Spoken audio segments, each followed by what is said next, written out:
If 2026 is the year that you want to become an ultramarathoner, then hopefully this episode will give you a bunch of tips on how to start. Plus, I will share with you information about our brand new program called the First 50k Sisterhood, where 15 women are going to train together, learn together, cheer each other on to run their first ever ultramarathon in June 2026. This is See Her Outside, Stories from Women Who Adventure. I'm your host, Angie Lake. I like to tell people that running has been the longest relationship of my life. And in fact, I've been running consistently, regularly for over half my life now. I grew up in Framingham, Massachusetts, along the Boston Marathon route, and it was always my favorite day of the year, just seeing everybody moving their bodies joyfully, doing something that a lot of people feel like is impossible. It was so inspiring. And it was probably one of the reasons why I joined the track team in high school. I ran indoor and outdoor track. I became track captain. I continued volunteering for the Boston Marathon through college and running on my own time all those years. But through all of this, there were some major ups and downs. I had great moments of celebration, of running races where I felt really strong, of running in groups of other women and other people who just made me feel like a part of a bigger community. And there were also those more difficult moments, like there was a period of a couple years where I was moving too much, running too much, but under fueling, and that led to a lot of health problems. When I reflect on my relationship with running and trail running and now ultra running, there are so many stories in there.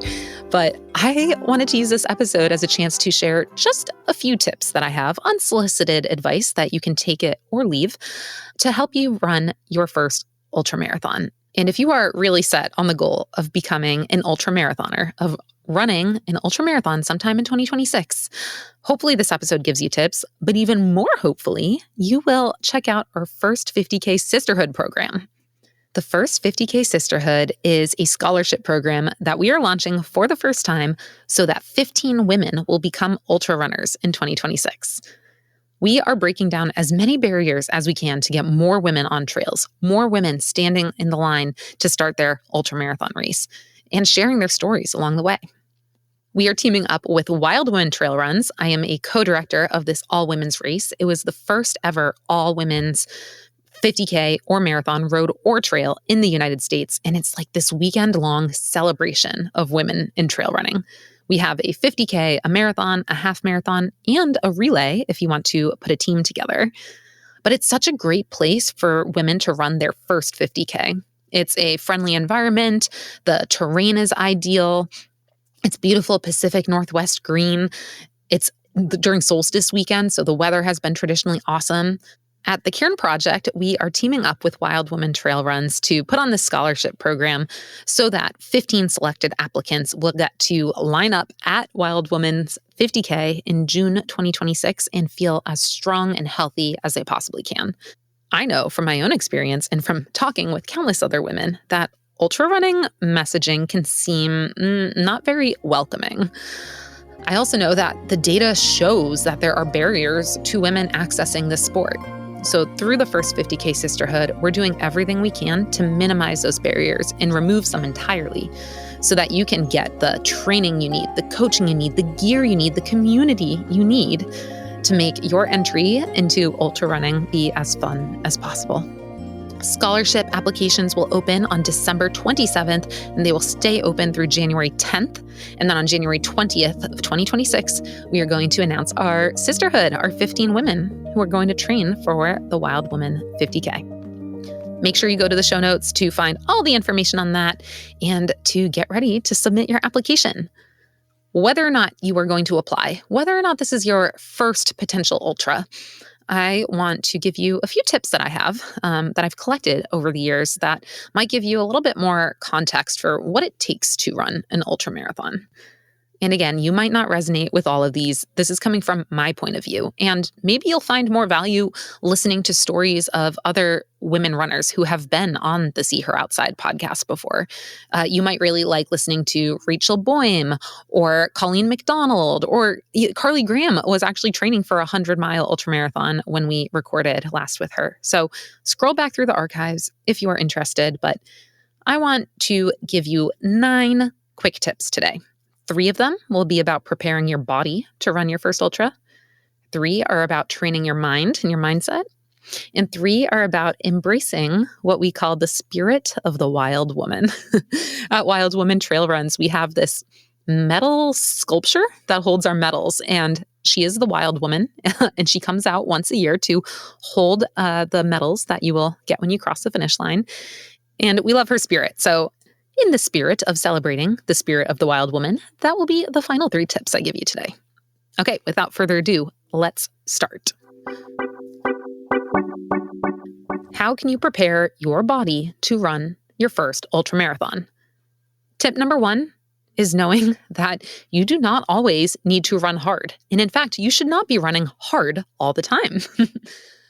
I used to be injured a lot while running. I had terrible IT band syndrome in college and after college. Nothing I did would make it go away. I had shin splints when I was younger. I had a stress fracture in college. I had these weird ball of my foot pains. You know what? I haven't been injured since I started incorporating more easy running into my training.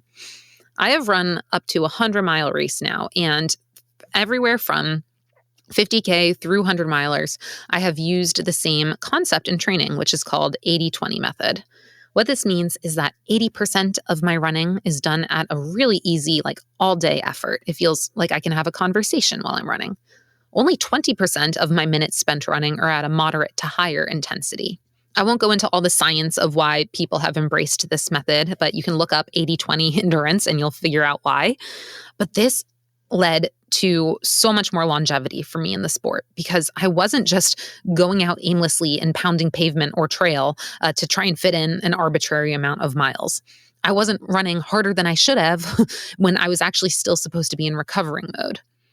Plus, it just kept me from burning out. When I knew that 80% of my minutes running are going to be at a really relaxed pace, it just makes it sound a lot less intimidating and made me more excited to go out and just enjoy my time on the trails. I've loved this 80-20 method for me, and I feel like it has helped me avoid burnout, run longer and healthier, and recover better. So tip number 1 is to consider how much time you're running hard versus easy. Look up some science on that, and maybe consider adding some more training in a pace that feels like you could go all day. Because for a lot of ultras, you are going all day. Okay, body tip number 2. Strength training is a part of running training. Strength training is not a bonus. It is a component of actually running that is going to make or break a lot of people in this sport. Remember how I talked about my IT band syndrome? That was nagging me for years. I spent, I think, thousands of dollars and many hours at physical therapy doing all these exercises. I taped my legs with KT tape for every single run. I was really hoping that those would solve my IT band syndrome. They did not. You know what actually did? Making my hips and my glutes stronger. And I did that with smart strength training. So you can find a coach, you can go on YouTube even, and figure out how can you identify which parts of your body are weak and potentially causing injury or leaving you more susceptible to injury. And for me, I haven't had a gym membership in many years now because there's not a gym near me. I have dumbbells at home, I have bands at home, and even just strength training 2 to 3 times a week at home has honestly kept me uninjured for all these years of ultra running and training. A lot of runners will get stuck in this cycle of having nagging injuries or overuse injuries. And sometimes that's because of an imbalance in their body and needing to strengthen their muscles so that their bones can handle all of that stress with more resilience. Strength training can also make you run faster. It can make the hills feel easier. And it's also just good for you. It's good for your bones. It's good for your entire body. So if you are thinking about going into longer distances, please don't neglect strength training because it's going to make you feel better head to toe. Okay, tip number 3 in the body category is do not be afraid of eating, especially carbs. There is so much toxic messaging out there in the media, diet culture messaging around how carbs are dangerous. They're trying to make us stay small, y'all. This is not scientifically based. And unfortunately, I learned about this one the hard way. Back when I was overtraining and not fueling enough for all that training, I suffered from REDS, which is relative energy deficiency in sport. And I didn't know anything about how I was supposed to actually be fueling my body back then. I am so happy to see that it's becoming a lot more talked about. And we're talking about these health issues that face a lot of women in running.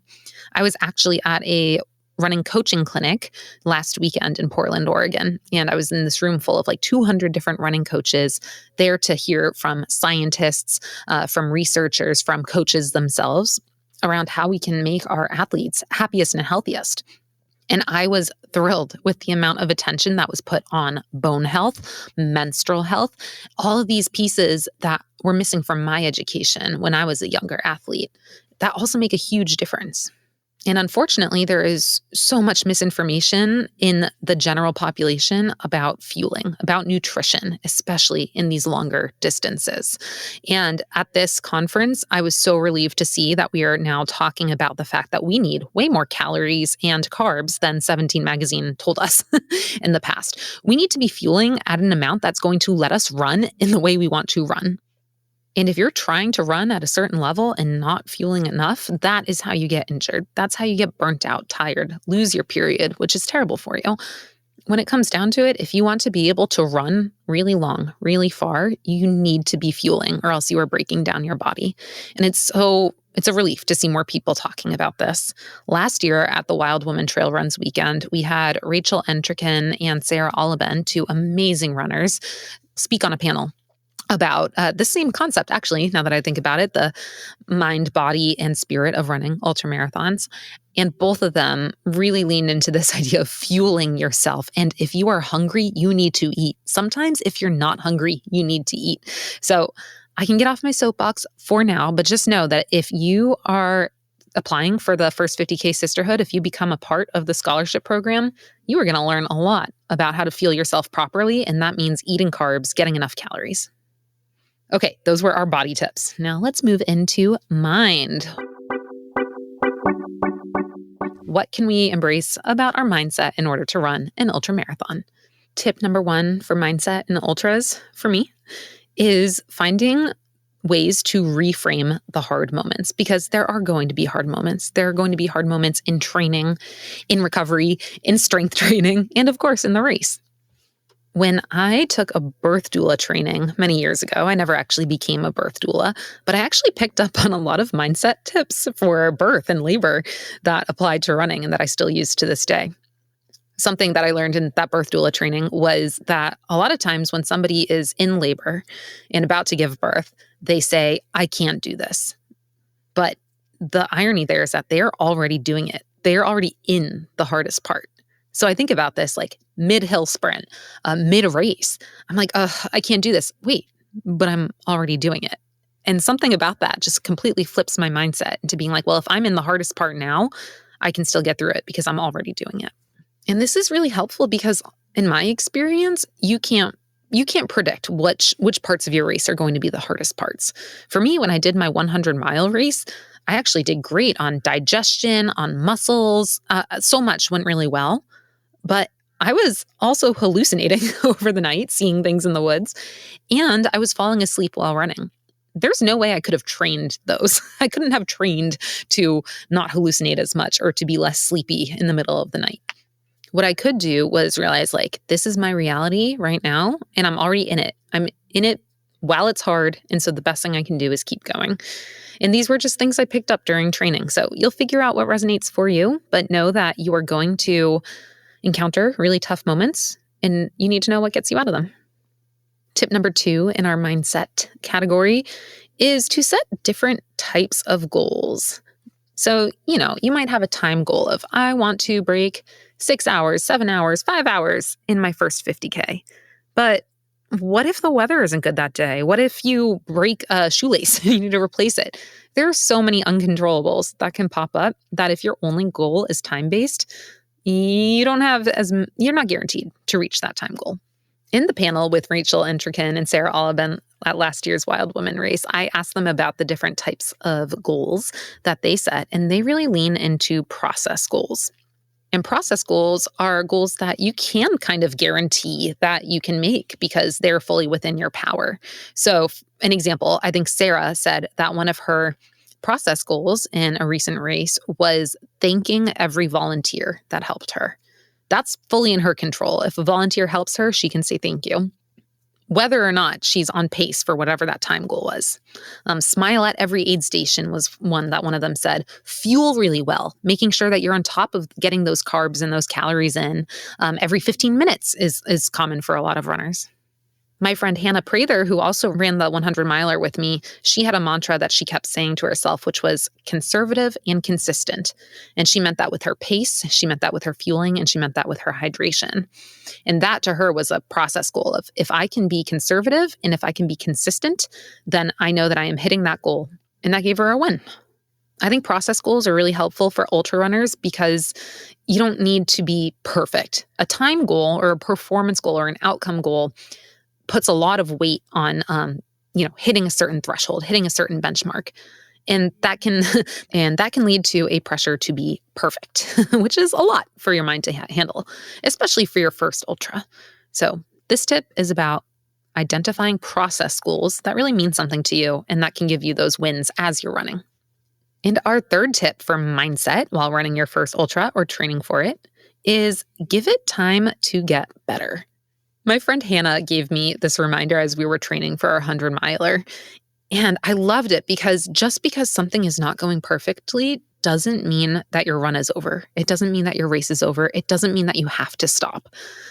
Most people are going to get some sort of discomfort or even some types of pain during an ultra. And it might be related to your digestion.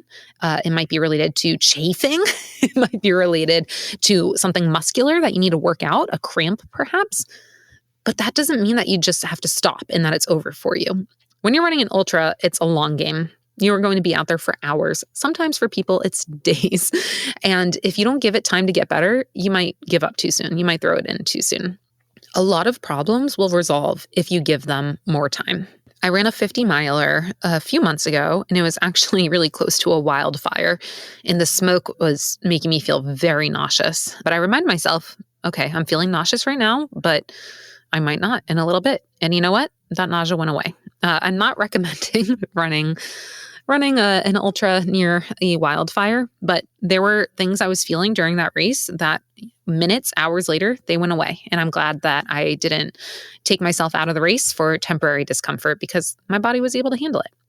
I also like to remind myself during those moments that I have nowhere else to be other than that race. I blocked off that weekend, that day, those hours to be doing exactly that, running on a trail. So there's nothing else I have to worry about other than what's ahead on the trail. Okay, and now let's talk about our third category of tips, the spirit of the wild woman. And believe me, you will feel this wild woman spirit if you come to the race or if you apply for our first 50k Sisterhood. So this first tip is about embracing community in ultra running. Having a community, having friendships with fellow runners can be a superpower when it comes to training, when it comes to racing, when it comes to just asking questions about something funky that's going on in your body, in your mind. Right now, only 10 to 30% of any given ultramarathon field is made up of women. I've been thinking a lot about what would it take to get to 51% women. Most people lining up at an ultramarathon. What if they were all women? And I think in order to get there, we really need to lean into supporting each other through community, knowing who we can go to when we have a question about what our menstrual cycle is doing while we're training on long runs. Asking about what it's like to work through eating all these carbs and calories when the magazines are telling you not to.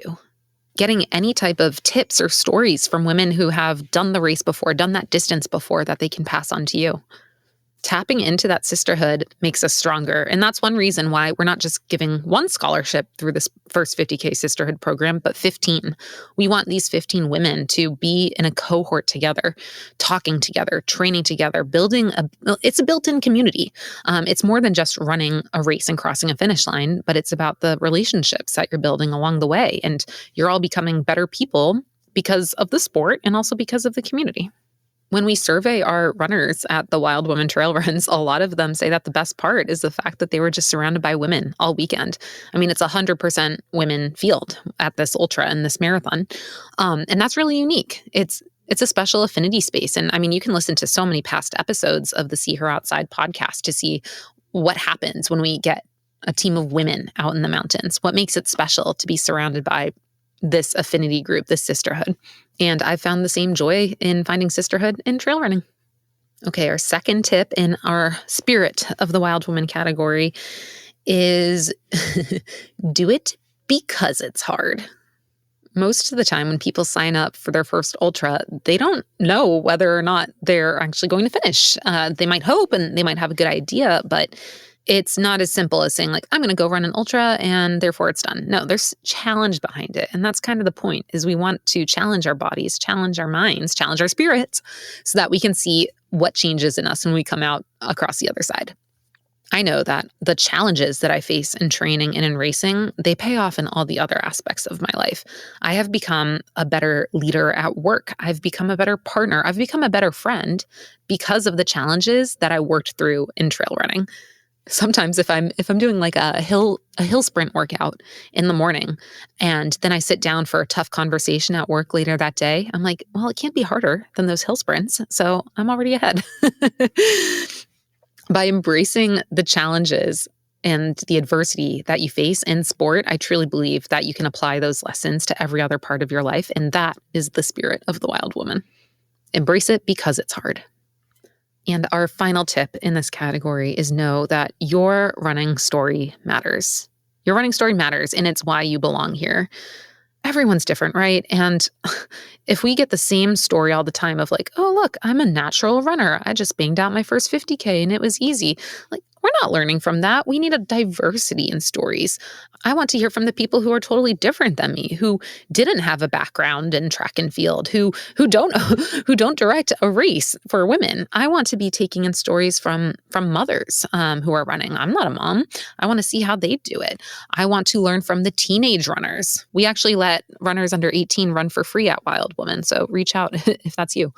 I want to see women from all different backgrounds out on the trail together, because that is where we're going to learn. That's where we're going to connect. Talking with and hearing from people who do not look like us, who do not have the same backgrounds as us, who don't spend their time off the trail in the same ways that we do, that's where we're going to find true sisterhood and connection and community. But the media doesn't already show all of those different stories. We get to see a lot of what can look like overnight success, or what can look like a stereotypical running body, or the pressure for women to be camera ready when they're athletes. We get a lot of the same, and I'm kind of bored of it. I think we need to be seeing way more stories of way more different types of women running, and that could be you. That's actually a whole part of this first 50k Sisterhood program, is giving women the tools to share their story, to share their voice. It's what we do at the Karen Project with our Trailblazer program. We are helping them develop the confidence, the mindset, and the platform to share their voice and their lessons from their story and why that matters to other people. The women who are training through the first 50k Sisterhood and sharing their stories there are also going to be fundraising for future scholarships for girls and women to spend more time outdoors. And so this has such a ripple effect. The more that we can share our perspectives, our points of view, our experiences with others, the more those girls and women in the future are going to be able to see themselves represented in media. They're going to see themselves in the pictures from our trail weekend together. They're going to see themselves in you and know that running an ultramarathon is also possible for them. When you share with somebody that you ran an ultramarathon, they might ask like, oh, can you bring me next time? And then you might become a mentor. You might even become a coach. You might start your own race someday. You might finish the first 50k Sisterhood program and decide to become a trailblazer. These incremental steps add up to something so much bigger. And I think that the best stories aren't the most epic ones. They're the most relatable ones. So if you can lean into your unique story so that others can relate to you, I think that that's going to just make us all happier and healthier in the sport of ultra running. Okay, I just rambled a lot. The thing is, I could ramble so much more. And thankfully, we'll be able to all chat together about running through your mind, your body, your spirit.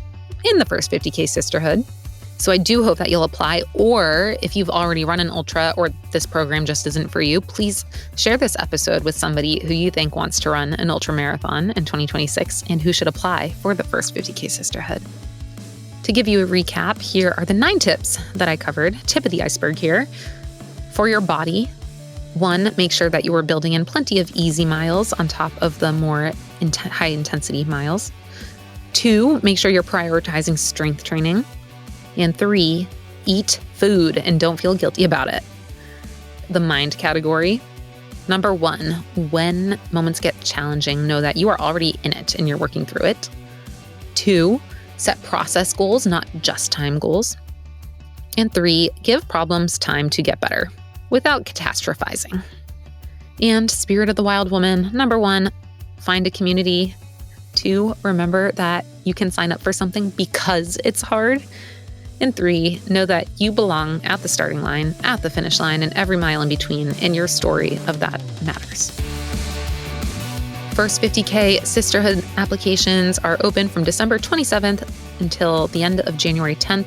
So make sure that if you want to apply or you want to pass this along to somebody, that happens soon. It's going to be a really awesome program, first time, and I want you to be a part of it. So reach out if you have questions. We have tips on making a strong application. We are getting in more donations from brands as we speak, and I just can't wait to eliminate more barriers to trail running and ultra running with you. Even if you're not applying for the first 50k Sisterhood, there are so many other great ways to get involved with the Alliance for Gender Equity in Outdoor Adventure. We have the Karen Project, where you can turn your own personal adventure into a force for good by turning it into a grassroots fundraiser that gets more girls outside. We have Gritlit, which is an adventure book club subscription. We have the Summit Scholarship Foundation with applications open right now. We have Trail Talks, which is our monthly virtual learning opportunities free to you.